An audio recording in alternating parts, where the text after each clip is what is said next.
Good everyone, you're watching Ready to Fix This. In this video, I'm going to talk about how to fix if you get an error message when you're trying to insert custom watermark in Microsoft Word.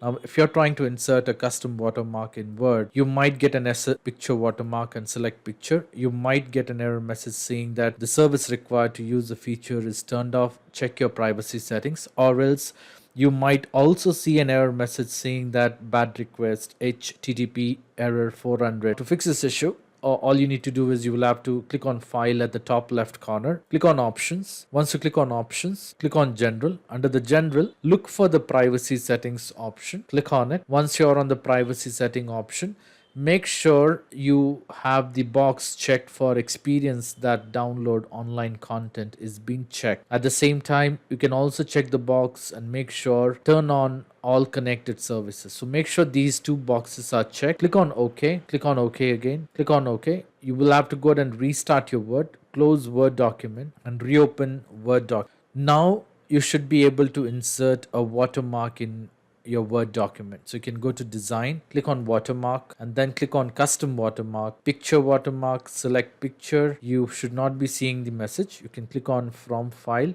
In case if you want to insert it from internet, you can go ahead and search the image from Bing. If you have the images saved in your OneDrive, you can choose OneDrive. In my case, I'm going to choose from a file. Navigate to the location where you have your watermark saved. Click on OK and that should fix the problem.